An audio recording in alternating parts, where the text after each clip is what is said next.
Greetings, Churaskins, and happy spooky season. I'm here with Sonic Monkey and another guest star, Kitten Gnome, to talk about some games. So without further ado, I know it's been a while. Sonic Monkey, can you take us through the Switch games that you picked up for this time? Yep. Okay, so first, this game is called Roller Coaster Tycoon Adventures Deluxe. It is a very cool game.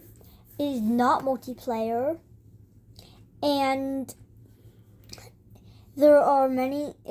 It's basically a game where you design a park. You have to keep everybody like, oh, this is a great park.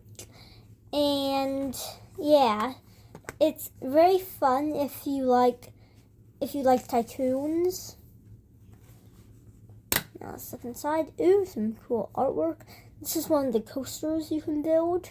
So this is pretty cool. I think Mommy got you into this one, right? Because she used to play this on the computer. She thought that this would be kind of cool for you too, right? Mm-hmm. Have you guys been enjoying this one? Yeah. Actually, Kitten Gnome, you'll hear about him from him in a little bit. Kitten Gnome has the best park. He has the best park, yeah? Not opposed to the other parks that sell like dog poop sandwiches? I filled it with a bunch of mascots. You filled it with mascots. That sounds extremely entertaining. Why don't you tell us a little bit about your park? Kitten Gnome. Hey, Kitten Gnome, get closer to the phone. There you go. So that way they can... Come, talk about the game. So my park, you can place down on a bunch of mascots that walk around the park, and they entertain the people. Now, you have to press when someone has a little bubble above the head. You gotta press on that, and that's what they say about the park. Oh, very cool. So you get some feedback, huh? Very cool. So let's go and move to the next game, huh? Mm-hmm. Ooh, this is cool. This is one that's got me excited. Super Mario RPG. This is a very cool game, and it gives you like a very good tutorial at the start, and I like it because I'm all of the moves that Mario can do, and you get some people to help you, and in the beginning you like fight Bowser, and all of a sudden a giant sword falls on the castle. This is an awesome game, and this is one from my childhood. Just like you picked up one from Mommy's childhood, this is one from mine. It's the remake of the classic from the Super Nintendo. And in here we have a little map of the Super Mario RPG world. That looks awesome. That's great inside art there. Kitten Gnome, do you know anything about this one or not? I know that I haven't gone far on this one, but so basically the story is pretty cool. Tell me about the story. The story is Princess Peach is just playing around, and then Bowser captures her. And then Mario just busts out and tries to save her, and then he goes into the castle. Oh, very cool. And then it's basically like a Pokemon, some kind of Pokemon game, and you just fight monsters. That's awesome. I think you guys should definitely keep playing this one because this is one of my personal favorites. And I think I should play through this one myself. All right. Alright, next we have my last game here. SpongeBob SquarePants Battle for Bikini Bottom Rehydrated. Ooh. So, this is a very cool game if you like a quest/open world game. And you revolve around SpongeBob, Patrick, and Sandy. I think this is kind of tough, though. I saw you playing. You're getting your butt kicked a lot, though, right? Yeah, so there I'm are farther than him. there are robots who are trying to kill you. So you have to destroy them and stop them from taking over the sea. So if you look inside, yep, that's boring. There's no artwork. So this is also a remake of a PlayStation 2 era game also. Did you know that? No, I did not. Yeah. So, yeah, there are many different robots. There's one that shoots like sauce at you.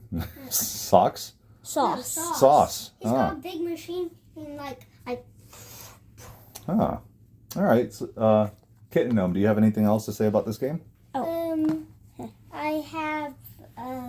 a few. Well, tell us about it. Share. If you see a bus stop, then press S a certain button and on the controller,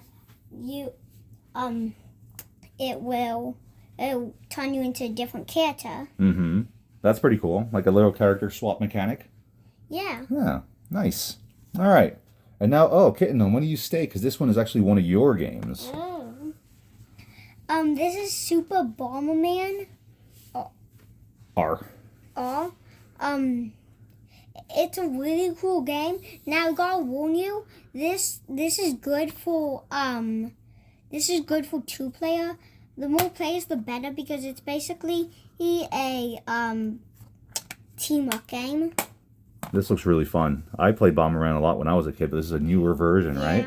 I had this little mini Nintendo that I played, and that Bomberman wasn't so good. But then when I found this one, I was surprised. You were surprised? You like the Bomberman series then, huh? Mm-hmm. You're a fan.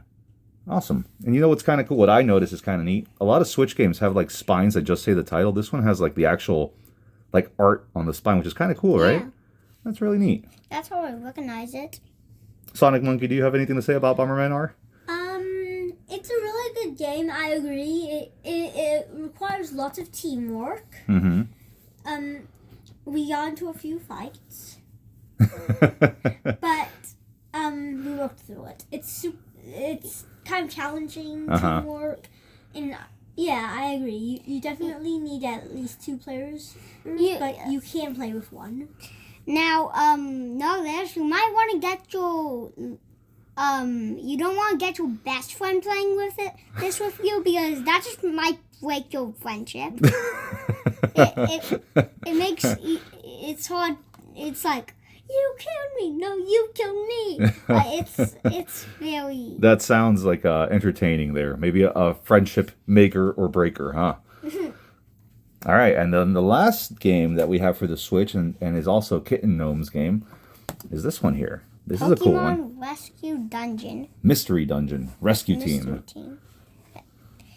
Anyways, Tell me about it. This one, so you turn into a Pokemon. Ooh, I like the inside. You then just gives you a quiz, and it's like, if you find a wallet, what would you do? And you have to answer it, and it's like, I guess in real life you would, if you were a Pokemon, you would be this one.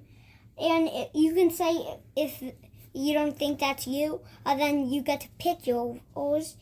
I thought my character was kind of me, so I said yes. Then you're in a Pokemon world. Then you pick your partner. Then he comes to you. You make your name. You make your partner's name. And then you start rescuing people from a bunch of wild Pokemon. And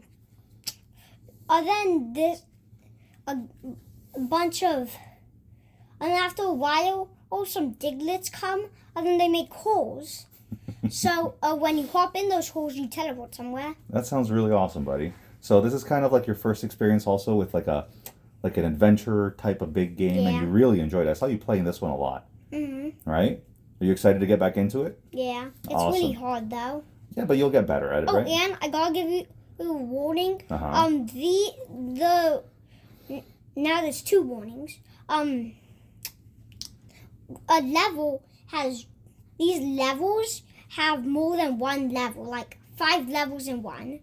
And the levels inside the levels, levels within levels. Levelception. Yeah, they're so big it feels like they're open world. That's pretty cool though, right?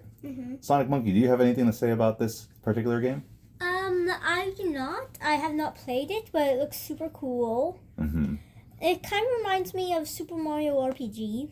Awesome. Well, that's out for the Switch games, right, guys? Yeah. Did you guys enjoy picking up these cool games and talking about them? Yeah. Kitten Gnome, are we gonna see you again on another episode? Definitely. And Sonic Monkey, it's always fun to have you on too. So hopefully we'll see you on the next one, guys. Okay. All right, I'll see you guys Bye. later. Say bye to everyone. Bye. All right. All right, Jurassian. So that was the kiddos out of the way. So now it's my turn. And as we have the merman over here waving at you guys. And then we have this purple monkey over here that's suffering from some kind of opium addiction. But now let's get started as we have our really cool Metal Gear Solid mat. Let's start. I picked up a lot of Sony stuff. But we're going to start actually with some Nintendo stuff. Starting off with Adventure Island on the NES. Now, this is kind of funny. Gnarly Seabass, if you're watching, you will see that this particular video is a lot of... For those of you that don't know, me and my brother Gnarly Seabass went on a game hunt a few months ago, and we saw a lot of stuff that we wanted, but we left behind because the hauls were pretty epic. So instead, what we actually did is we bought a bunch of awesome stuff and made videos on that, and then this particular round of pickups for me has been kind of like a cleanup. Like I went back and got the stuff that we looked at and that I was intrigued by, that I wanted. So that's pretty neat. So without further ado, let's continue. Sorry to go off on that tangent. Adventure Island for the NES. Well, my brother and I were at the store, our favorite store here in Florida. We were looking at this game, and my brother was like, "What's this game about?" And I said, "Oh, it's like Mario 3 on the NES." And then the owner of the store was like, "Actually, you know, he did one of those, and he said it's more like Wonder Boy, which is a Genesis type of thing." I played this. It's rather nice. The merman keeps fidgeting around it. It's rather a nice game, but it's very tricky as well. You play as this little fat boy who's on a skateboard, and he beats up the typical bats and snakes and things like that, and throws stuff at them, and you have to keep yourself like fed, or he gets hungry. I don't know. I barely played it. It's very, very difficult. I might have made it into level 2, but this is a classic that has 2 other sequels on the NES, so I figured I'd give it a shot. And Hudson Soft always makes excellent games. Anyways, moving on. This is kind of interesting. This is a one-off for my Xbox that also plays on the 360. This is the Pocket Bike Racer. For those of you keeping score at home, this completes the trifecta of Burger King games. I have all 3 of them now for my Xbox, even though my Xbox is sick at the moment and needs servicing. So I haven't even tested this copy, but I'm pretty sure it'll work. It's supposed to be a Mario Kart knockoff. Obviously really cheap for the Burger King franchise based on their food, but it's supposed to be one of the better, right, of the 3. It's supposed to be the best one, arguably. So I'm excited to actually have it and complete the little trifecta of Burger King games. So that's pretty neat. All right, moving on to the last non-PlayStation game. We have Epic Mickey for the Wii, which I know has been re-released for more modern systems, and remastered, and even maybe remade. I have no idea. And I know there's an Epic Mickey too. But this game is pretty cool, and I kind of been curious about it for a while. I saw a copy, this nice copy, and it was very, very cheap. So I picked it up. What can I say? It's a third-person action platformer where you play as Mickey, and you use a magic brush to kind of platform around and battle enemies. I played it very briefly. The voice acting is really nice. The combat's a little hokey, but it's something to get used to. I just couldn't resist, and I had to pick this up. I'll probably get part 2. I kind of honestly want to play through this because I like the lore elements of like Oswald and other Disney stuff. So I'm very curious to dive back into this series. It's popular enough to, I think, is there a 3rd one on the horizon or made already? I don't even know. I'm not very up to date on my Epic Mickey. If you know in the comments, let me know. All right, moving on to actual Sony PlayStation stuff. Let's move and start actually with PS2 games. Yeah. First up, we have Extreme G Racing. Now this game, by Acclaim, is an earlier PS2 game, which everyone knows because of the CD format. It is a blue bottom disc, so blue bottom disc alert. Nice and complete. I am a sucker for F-Zero type racing futuristic games, and this one fits the bill, except you're on bikes. And, you know, basic stuff. You pick the bike, you pick the rider, you go around. You can actually, they have machine guns on the bikes. They shoot each other, and there's a shield that you can re-up at the special pit stops. The sense of speed is really nice. It runs really smoothly. I don't remember much about the soundtrack or what tracks were playing, but this was a fun game. Very, very difficult, but lots of fun and very cheap. And once again, this scratches that itch for me of the futuristic racing thing. It's really cool. And I never really seen this game laying around, so I was very curious. The cover art got me the weird name, and I just by the looks, I was like, this is definitely an F-Zero type game. It sure was. All right. This is a cool one. This is Grim Grimoire for the PS2. Now, there was a guy on OfferUp that was selling some cool games. This is one of the ones I bought. Now, this game is kind of like a real-time strategy game, and it's my Vanillaware, so I believe with this Vanillaware game, I have all the Vanillaware games they've ever made, or at least in this classic style. So that's pretty neat. I'm excited. As far as the game itself, I know there's a Grim Grimoire Once More for the PS4 and maybe other consoles where they remastered it. But the art style is pretty much remains the same. I think there's some quality of life improvements, and he had that copy as well, but he had sold it right before I discovered his ad. So I got this one, which I'm fine with. It's an okay game. I played a few missions. The combat is not super immersive.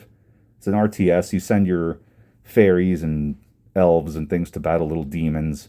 There's an intricate story mode, but nothing too crazy. I'm not really psyched about it. Will I go back into it? Probably, just out of curiosity. But I've always kind of wanted this game to complete the Vanillaware collection, and I'm glad I have it. And it was a really good price, too.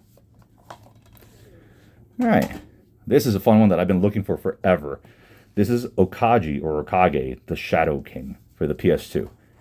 I've been looking for this game like everywhere, and this is another CD format game. So it is Blue Bottom once again. This is a turn-based RPG with Tim Burton-esque Nightmare Before Christmas style.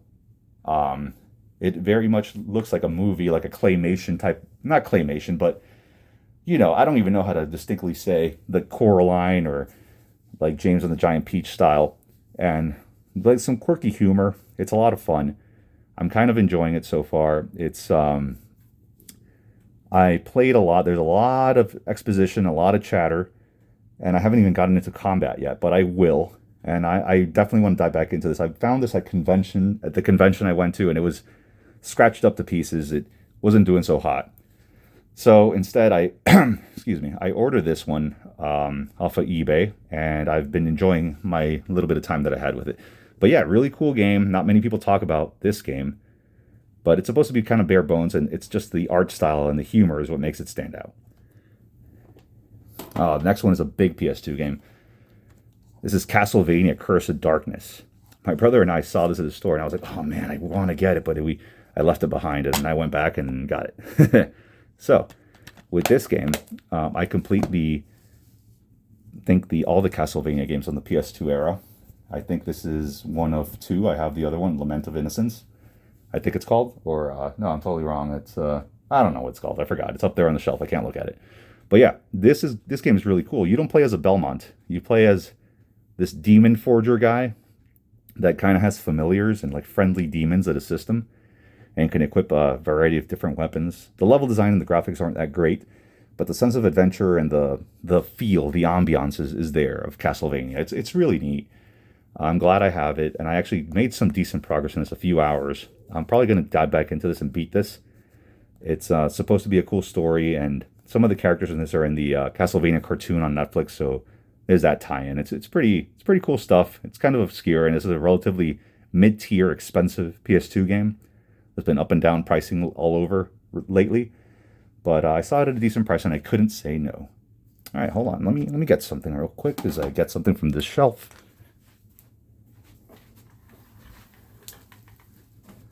All right.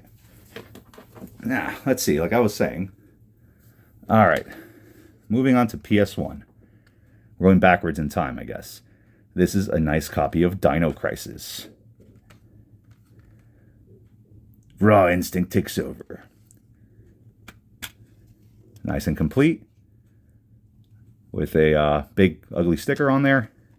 And sadly, my manual, if it would come out, put it there on the monkey's face, is one of these where someone inexplicably tore out all the pages. It maybe they got mad, I don't know. Maybe they got eaten by too many dinosaurs, but they tore out all the pages of this manual. But the cool thing is, this particular copy, and it was a little scratched, so I had to get it resurfaced pretty much at another store as soon as I bought it. This particular copy was on sale for what the game usually goes for, which is $60 or so. After talking to the store owner and telling him about the manual not, being really there and how it was all scratched up, and the original case it was in was destroyed, it was pretty nasty.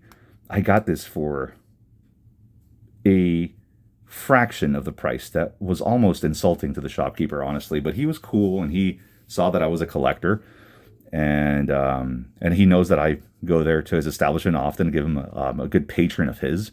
So he decided to cut me a really awesome deal on this. And then when I went to the resurfacing store, another store where they know me well because I buy a lot of games from there, they said, hey, we can resurface this for you. And they resurfaced it for free. And then when the guy came back out with the resurface disc, he said, and I also changed out the case for you because your case looked like crap. And I was like, dude, thanks. Thank you so much. So that was really cool of them. Unfortunately, besides the pages missing from this copy, the intro cinematic skips. So the scratches were a little bit beyond a normal repair, but it still doesn't affect the actual gameplay. And it skipped enough to be noticeable and kind of annoying in that intro cinematic or opening scene.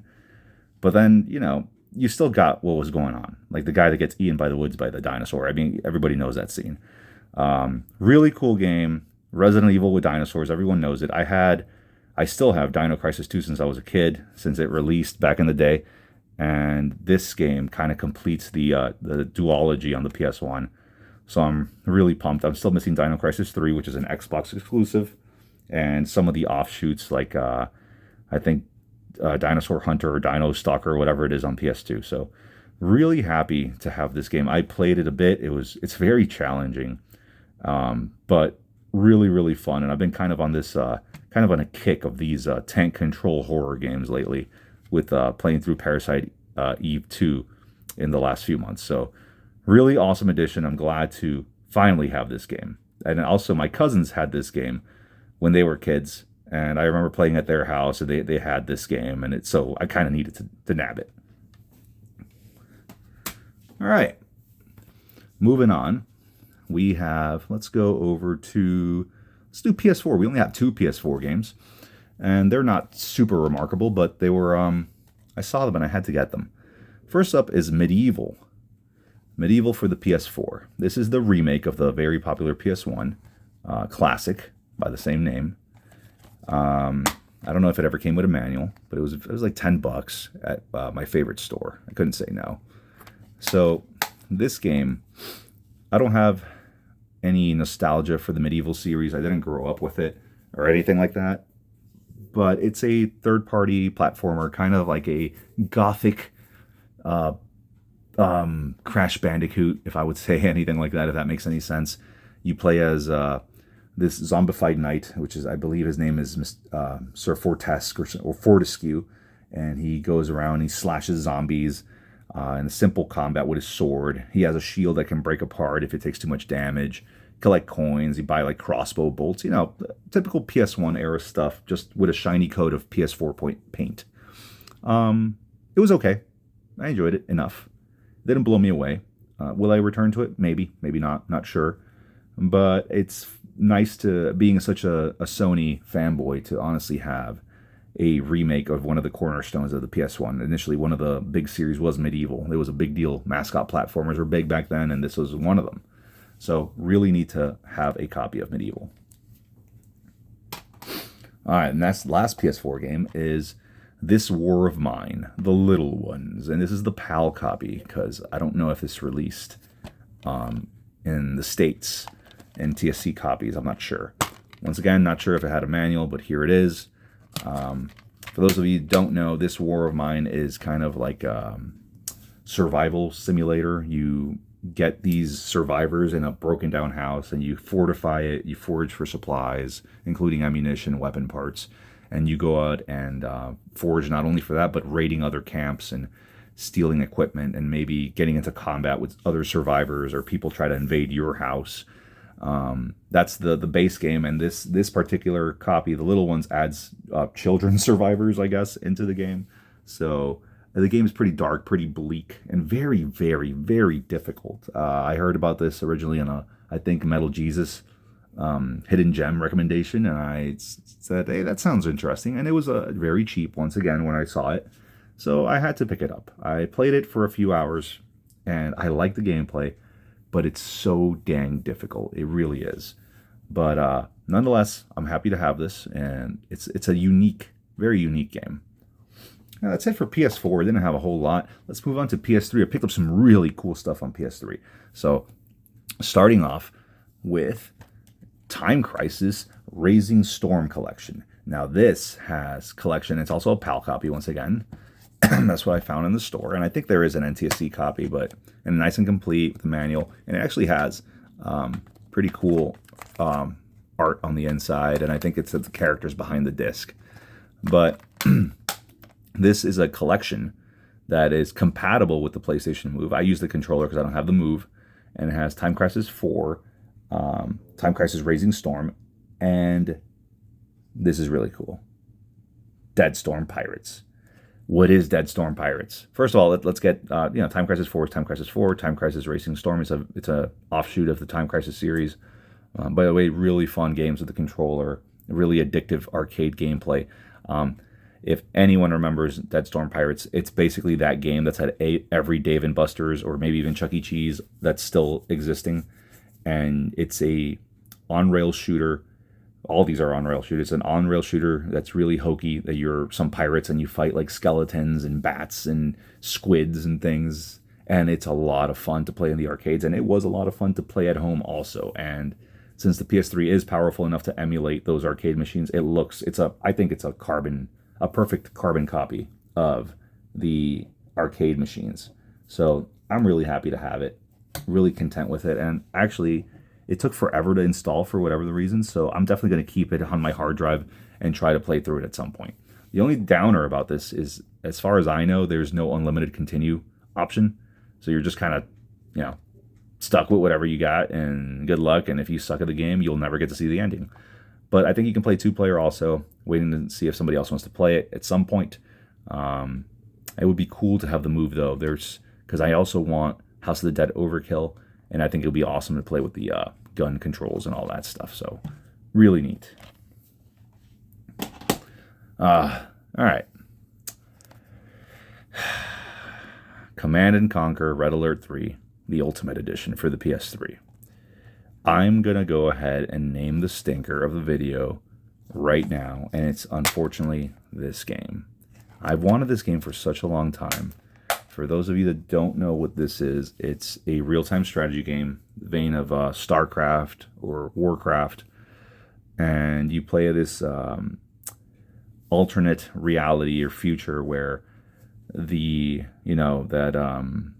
Russia takes over the world and Japan and all that, and you play as the Allied forces fighting them, and there's 3 different campaigns, being Russia, Japan, and what is essentially America. So it's a little antiquated, the style of combat, and it's supposed to be goofy. Like I think the Russian forces have bears, like attack bears, and I don't know who has the attack dolphins with lasers on them, and all sorts of goofy stuff, and really awesome video, like live action video of like Tim Curry's in this. Gina Carano plays one of the Russian snipers. It's really, really cool. But the reason why this earns a stinker, and this is in no fault of the game in its own in a way, apparently, so this game came out on the 360 of the computer and the PS3. The PS3 version suffers from a horrible audio bug that was never patched, where basically the audio will cut out completely, and the only way to bring it back will be to restart the game, and then cross your fingers it doesn't glitch again, which it always does. It sucks because the tutorials that teach you the very intricate commands of all the RTS functions, there's no subtitles for them apparently.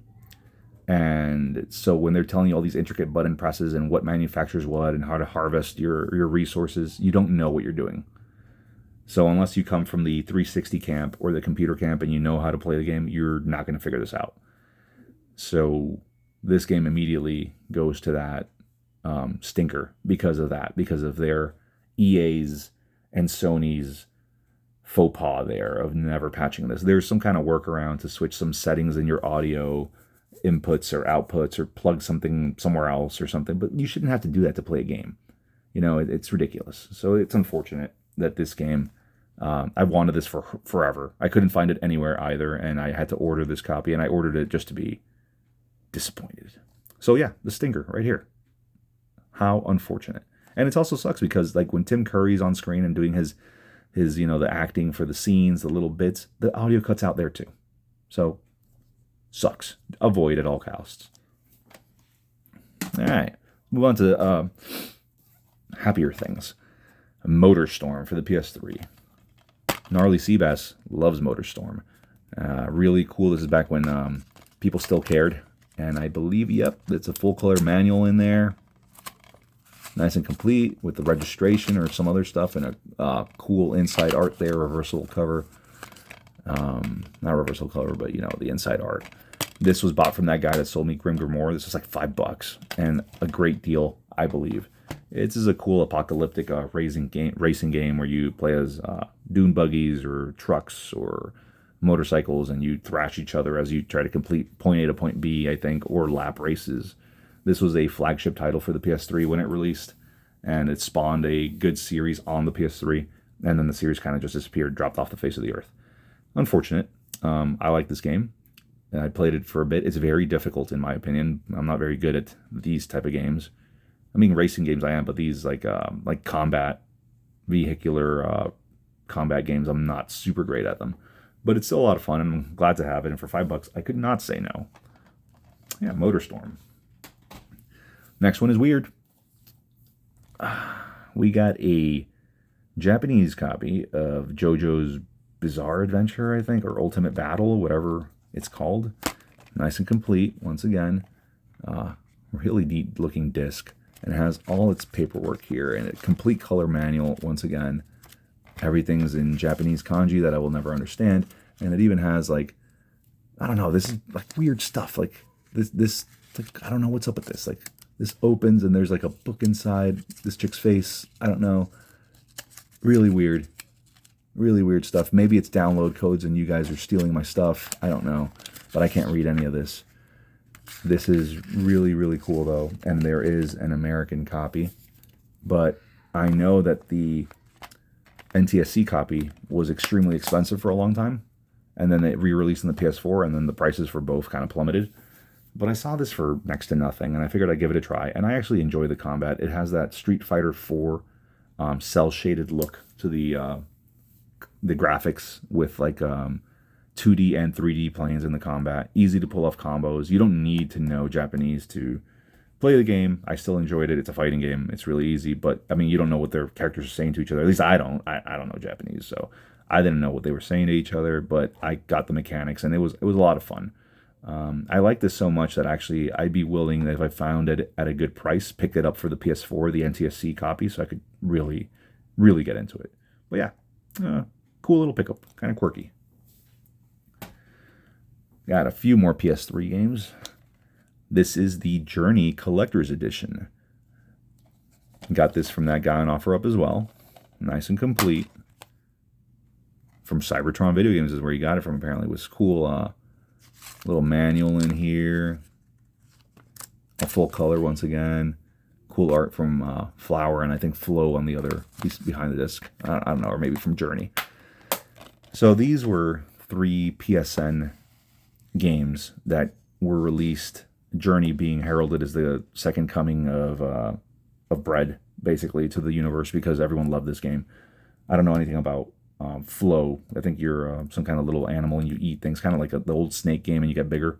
Flower is your petals of flowers and you get blown around by the wind. I will probably not be playing that because just saying that alone made me want to never play it. But Journey was great. I played it through its entirety. Short game, lots of fun, really cool little platformer. I recommend this. What's interesting about this disc is it acts like an install disc. You put the disc in, you pick what game you want to play, and then it installs it from the disc onto your hard drive. So I don't know if you even need the disc afterwards to play it. And it also has like 3 small games on here. You had 3 exclusive mini games that were the makers of these games apparently created in one day. And I downloaded one of them, which is it's very rudimentary. It looks like an Atari 2600 type graphics, like little blocks shooting at each other. But one of them is like a zombie hunting game, and it's actually really, really cool, and I play that a lot. But this is cool to have these 3 games on disc, kind of on disc, not really, I don't know. But everyone talks about Journey. I'm glad I got to check it out. It really is a fun little playthrough. It takes about an hour or two. I think this was kind of hard to come by when it first came out, but now it's everywhere, so I had to check this out. Yeah, really neat. And now kind of getting into spooky season here with the last 2 PS3 games, we have Monster Madness for the PS3. What is Monster Madness? And this is a nice complete copy that I ordered off of eBay because I was so intrigued by this.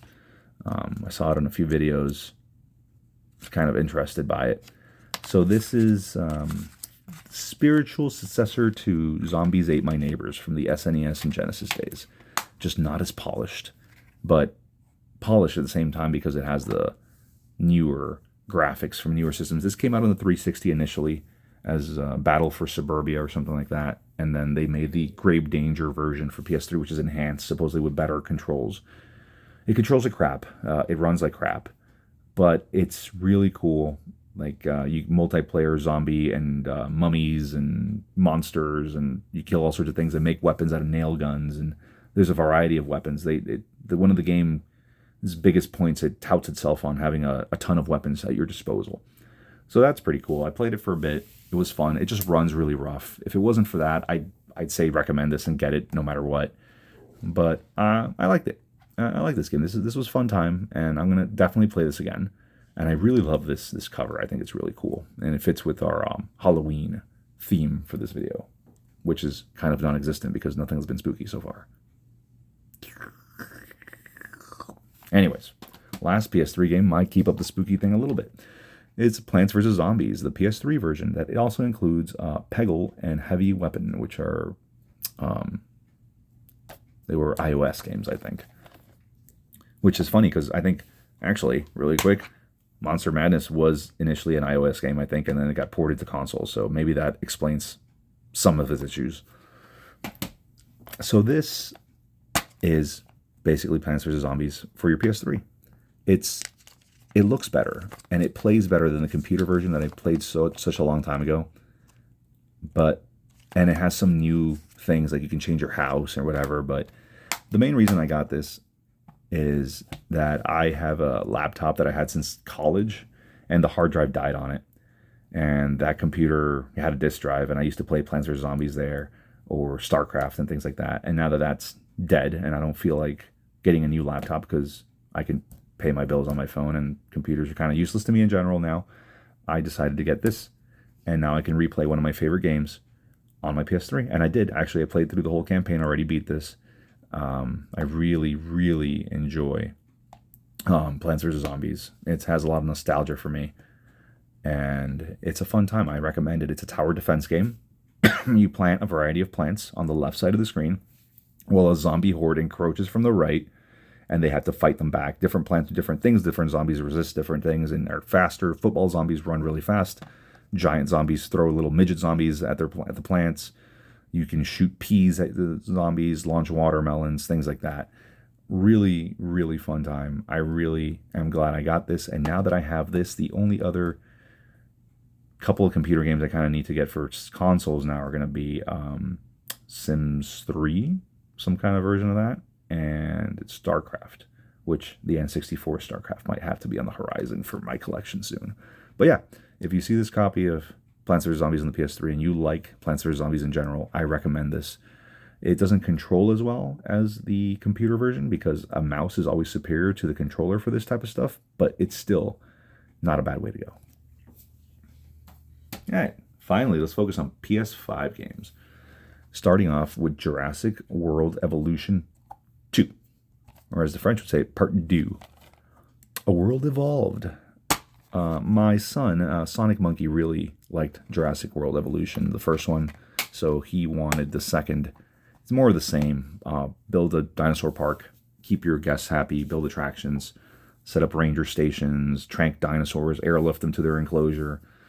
Sonic Monkey basically likes to make his dinosaurs mad and then cut them loose so they can eat all the park goers. Typical things that a Sonic Monkey would do.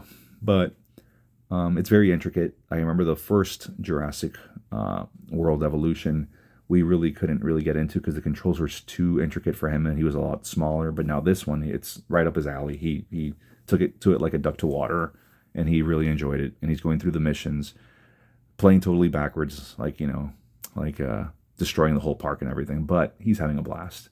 And I know there's a Jurassic World Evolution 3 coming up, so he's jazzed about that too. All right. Next up, this is Scarlet Nexus for the PS5. Another pickup from that dude on OfferUp.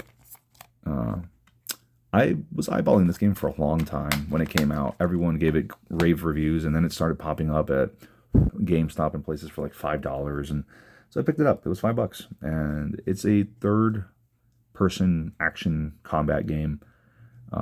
Very anime-ish, very kawaii. So that kind of throws me off. But other than that, the combat is great. You play as like telekinetic soldiers fighting monsters in the city. Really, really nice art style though. Like the graphics look great. The combat is smooth. Everything runs great. I can see why it's got so many accolades when it released. Bandai Namco knows what they're doing with these things. So this is a cool game. A lot of people compare it to like a Souls game. I would say that's an inaccurate comparison. This is more action oriented, and it's a fun one. If you see it for $5 and you even remotely like anything that I just said about it, I say definitely pick it up. Next one is Spider-Man Miles Morales. This was one of the games I eyeballed when the PS5 initially released and I first got my PS5. This is a fun one. I like this one. It was a quick playthrough, kind of, because I did all the side missions, so it took me maybe around 20 hours. But after playing the phenomenal Spider-Man on PS4, I had to get this one, and next I'll have to get Spider-Man 2.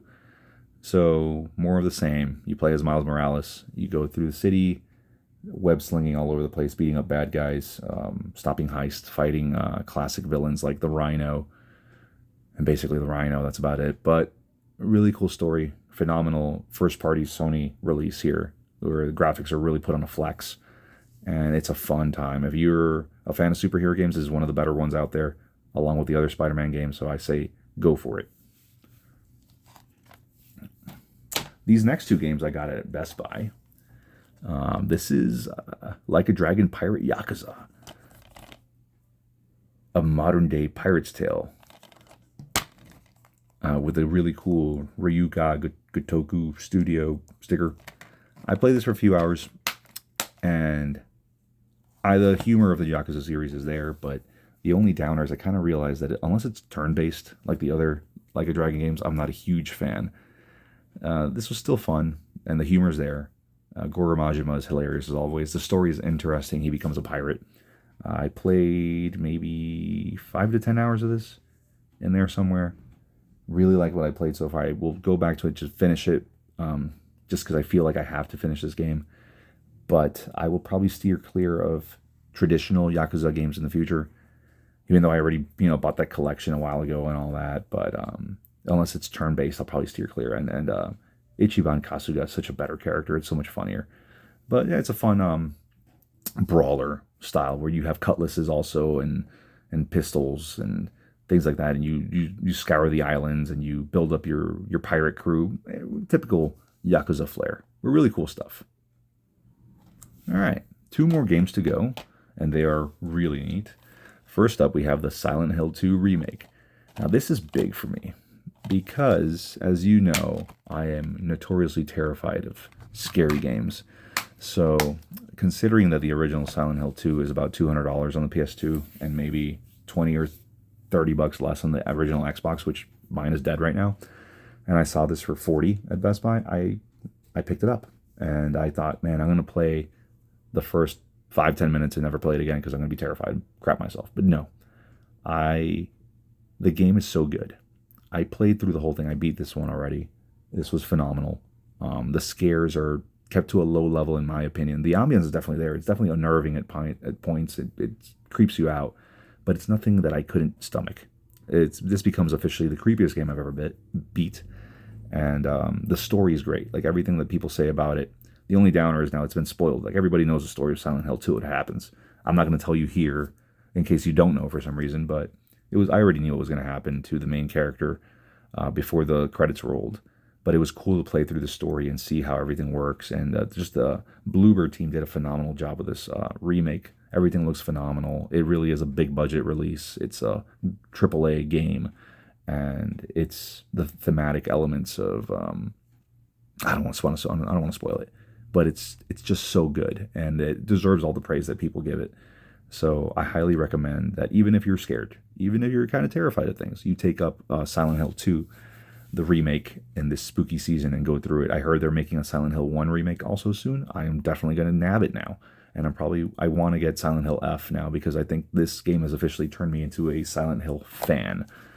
This is phenomenal work. Great game. This might be the gem of the pickups. And I think it's a little bit cheaper now, so go ahead and get it if you don't already have it. Highly recommend a playthrough. And the last game, we have Final Fantasy Tactics, the Ivalice Chronicles on the PS5. Final Fantasy Tactics on the PS1 is arguably my favorite game of all time. The Amazon version came with an exclusive poster with the jobs that I'll probably put up in frame. It's nothing special, but it's kind of cool. And I have a good spot for it. Yeah, so being a person that's played through this game dozens of times and beat it dozens of times, I was kind of on the fence about this one. I didn't know if I should nab it or not. I still have my PS1 copy that works relatively well. Only it's the only disc that kind of skips around on its own and has audio glitches because it's played through so much. So this is a cool way to preserve that childhood disc. But I remember when I was a kid, I told my dad, if you get me Final Fantasy Tactics on the PlayStation 1, I'll never ask for a game ever again for another, 20 years. That statement didn't ring true at all, but I can kind of see how I said that because I played through that game. I made it play through at least once a year for almost 20 years after 1997. So having it again and playing it through after not having that tradition for a few years was actually kind of nice. It was the game immediately hooked me. The class system is phenomenal. The tactical grid-based combat is second to none. Tactics Ogre remastered has nothing on this. No other tactical grid-based RPG has anything on this title still. There's some quality of life improvements in the enhanced version that it took some getting used to, and I wouldn't call them quality of life, I guess, because I'm so used to the old. But the old version is on here too. But I play the enhanced version. I'm playing through the enhanced version. I'm about 30 hours in. I really, honestly, like the reworked script that makes more sense than the original. There were some lines I remember in the PS1 title that made me scratch my head and think, what that dude say? But in this one, it makes sense. And the voice acting that they have added is phenomenal. It's really good work. It is a great game. If you've never played Final Fantasy Tactics and you like the Final Fantasy universe at all, or real-time strategy games, and you're thinking, should I not? You should definitely get it because you don't need any other tactical RPG. This is the tactical RPG. And the original PS1 version is also here. The only bummer I think I can critique is that the War of the Lions extra content, like the extra jobs like the Onion Knight and the Dark Knight, are not here, which is kind of like a head scratcher. Like, why wouldn't you add that to a definitive version of something? This was back from something that came out on the PSP. Why wouldn't you do that? But I really am enjoying my time with this, and I'm actually probably going to, after finishing up this video, I'm probably going to get back to playing it. Yeah, I really like this game. I really like a lot of the games I picked up this time around.